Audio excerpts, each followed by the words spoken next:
Ish, ish, ish, boy. Oh, wow. Nice, nice, nice. Yes. I think this was one of the few battles where both opponents had the same style. Oh, primary acha. style. Hip hop Versus hip hop versus hip hop, right? Hey everyone, today we are going to review Dance Your Style World Final 2024 that happened in Mumbai, and I had the pleasure of watching it live. And I had the pleasure of watching it live from my seat. Collective of 25 years of dance experience and competition experience 5 years and 12 years. So 17 years of battling experience has helped us pull out some insights from these battles, how this is perceived from a more informed perspective. During this time in the event, these songs are all not hype, challenging. Yeah, very They challenging. demanded storytelling.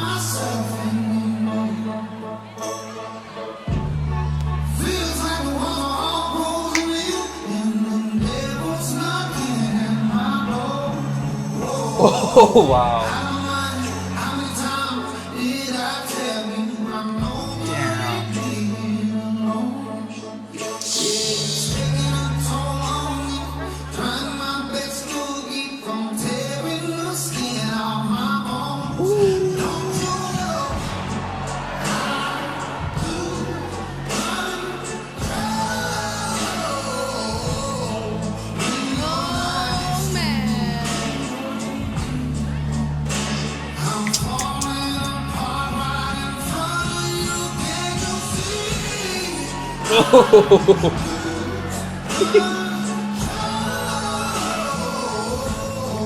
Ish, boy.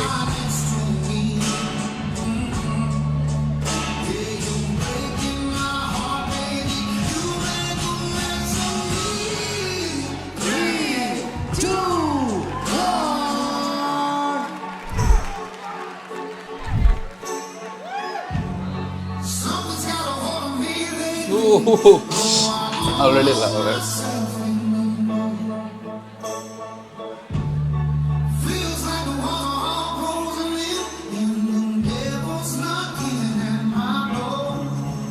Ish.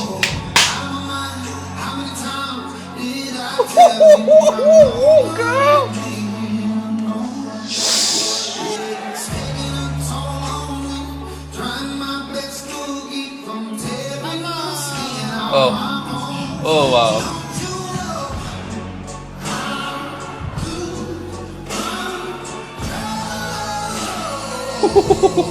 Oh, what flavor. Oh my god.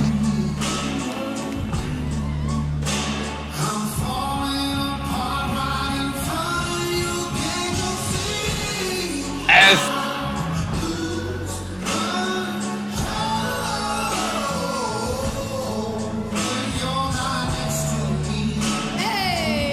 Oh, I love. Oof.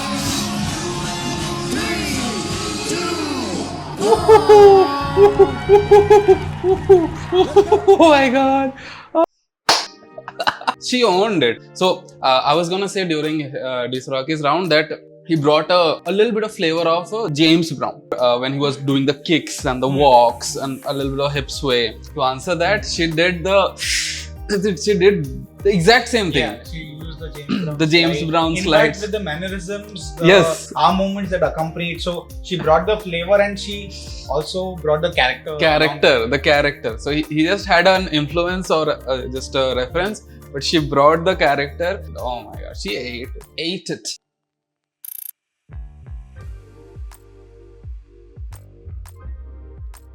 When it came to Luwam, I thought she has such brilliant interplay between the rhythms. Yes. Her rhythm switches are so solid. Soraki, he'll catch a layer and then you can see the switch happen. Yeah. As the round Yes. goes. And in some way, you can see like, okay, there's some time spent with this layer and then with this layer and then this accent comes, so then he catches that. In Luam's case, it's actually very unpredictable. Yeah, very seamless. Yeah, it's very difficult to predict when she's switching and if she's switching to which one. And when she's switching, is she going to play with character? Is she going to play just with the movement? Technique. Is she going to do something concept driven? Is it going to be just grooves? Like, she has multiple layers of complexity within not just the music layer switch, but also the use of movements and Yeah. ideas. It was very impressive to see in real time. True. Her ability to do this. She's doing a tut on a snare, it will land on a snare. Yeah. She's doing it with the flow. Very precise with the Precise. music. Oh, For someone who has a very loud style like these, yes. right? It is supremely advantageous for a dancer style format for an audience of this size, because whether you're sitting in the first section close to the stage or you're sitting all the way back, you can clearly make out the What's that? definition, the form of every movement. And he is just as comfortable doing something really explosive and physically demanding as he is when he's grooving. yeah. Like his movements are just as loud, and he has the same level of smoothness in doing those. So even if he does something where he's going to the floor and coming back, you don't feel like it's strain on his body. Like he has that kind of command over his body, which is beautiful to see. Yeah, absolutely. Say if I'm D Soraki, right? And the audience is to my right.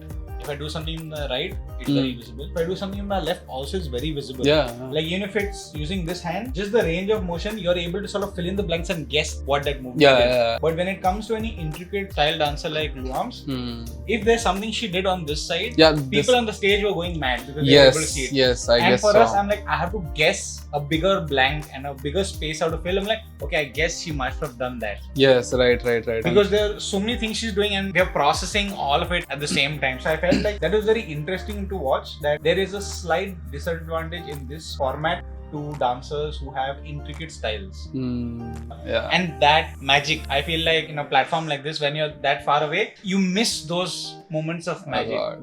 But for someone who's sitting at home and who's watching the live stream, you have access to all the camera angles. So they are also switching so well to show you that, okay, if it's this side, this what's particular happening? concept, This thing is you happening. have that camera angle access.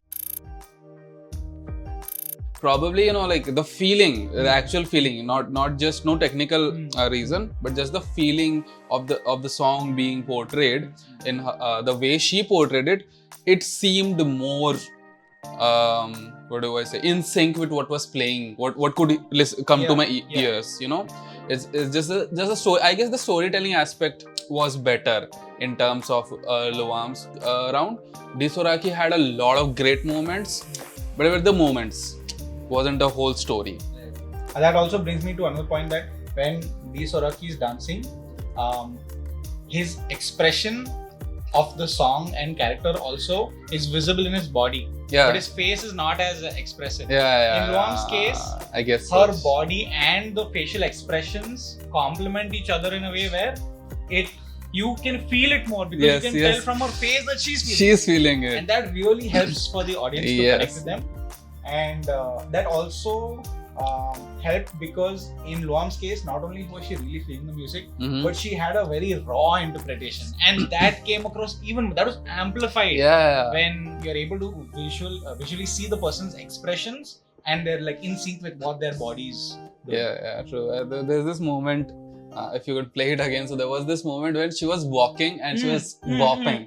It's like, oh, that is it just adds such a killed it. Oomph factor, X factor, wow factor, as people say, to round. Let's go to the second round. Damn. The DJ changes. Like, pata kya le gaya.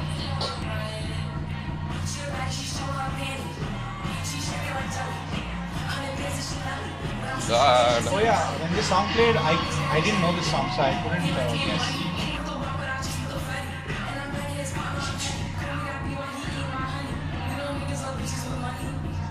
Ooh, damn.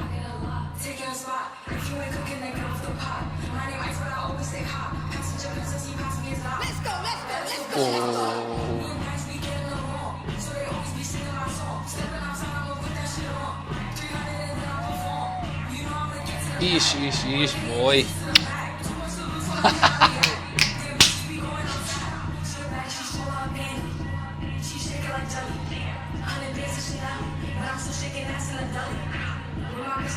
Oh, wow. The cans.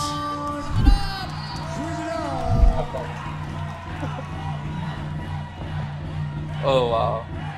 Oh, wow.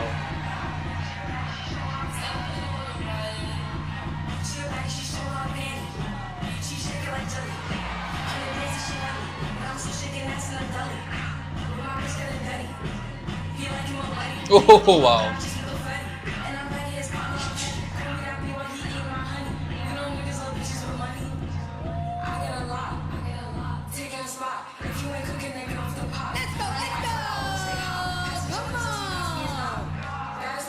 Oh, wow. Then he came again. Yeah, yeah.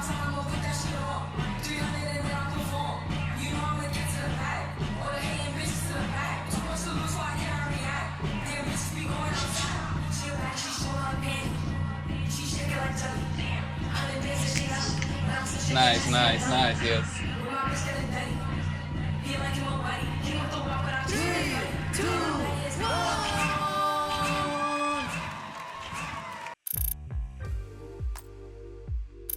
Luwam's rounds started really strong, Yeah. and we could see a gradual decrease in her energy level, and we could see that she's feeling exhausted, and how that impacted the preciseness and polished movement that she was doing before that. Like even like where she repeated, Yeah, certain, that thing. little a concept with the hang and stuff. Like I think that mental fatigue, physical fatigue was very evident because from where we are, like where I was sitting in the audience, Yeah. you could feel the gradual decline of how we were connecting with her round, because you could see the energy level drop to the point where towards the end of it, when she did one movement like a puppet sort of thing at the start of the round, it was more crisp. And then when she did the same thing, it was a little on the sloppier end.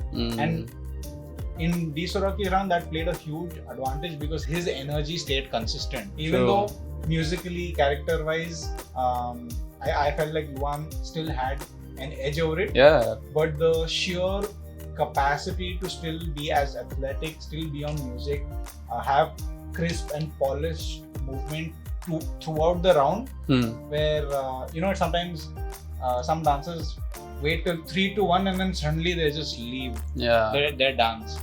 Like that also didn't happen in the Soraki's case. Like he finished his round and he still had energy, and I think that played a big advantage. Especially because I think at this point, not only are you judging this particular round or this battle, but you're also understanding like, wait, if this person is struggling in this particular part of the event, in all probability, with lesser and lesser breaks, they might have run out of energy or concepts, whatever it is. Like all of these sort of educated guesses you start making, even though it doesn't have to impact your decision. Like these are all just calculations that you have in your head. But I know that some people will also factor this in, like, oh, I don't think she'll have the energy for the next round. I think she's sloppy right now. Probably the Soraki might have more mileage in the next round. And like I'm just putting out different judging criteria of different people, and there's just so many criteria that the best way to put it is whoever makes it through any round basically has a higher average of more diverse criteria that they've appealed to. Actually, this format is something where, because the audience is judging, it's just impossible to have one criteria and have it spread across like 6,000 people,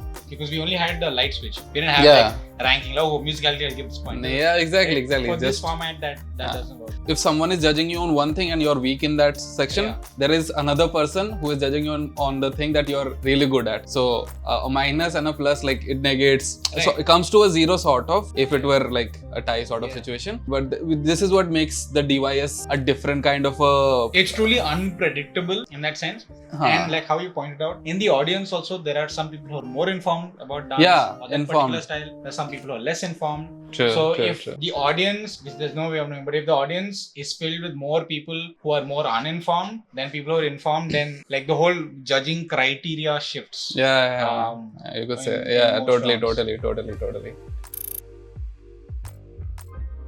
I like both her rounds, but I guess the second round, Soraki just took it, like in some sense. And not only was the song like more intense, BPM wise and energy wise, he was able to match that.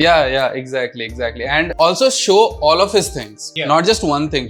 I can do this at this BPM. No, I can do everything at this BPM. He used the stage, went all the way back, came back forward with the kicks, like he really played totally. But I love Luwam's storytelling. Even in this round, the storytelling was very good. Otherwise, she would have taken it. She could have totally taken it. But then again, like you do not know how the audience would react to that. A short round, Why did she dance only 30 seconds, only 40 seconds when he went to 50 seconds? So you do not know how, because if a judge is then they would understand, yo, Yeah. this was their full stop. Yeah. This is what they wanted to say, and that's it. And they'll just judge on that. Yeah. Like they'll know, yeah, you had 10 more seconds, but if they feel like, oh, that statement in like 10 seconds less was more powerful, more powerful. and more impactful than this, then they'd consider that. Yeah, probably that also was in her mind. Probably that's why she didn't stop. And also, like, this wasn't the first battle of her day. So Right. she was doing it. Yeah. And a tight opponent also at that. Yeah. Winner, former winner. Yeah.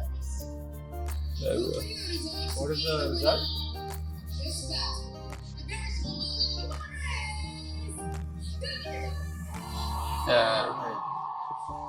Yeah, I could understand why. I totally understand why.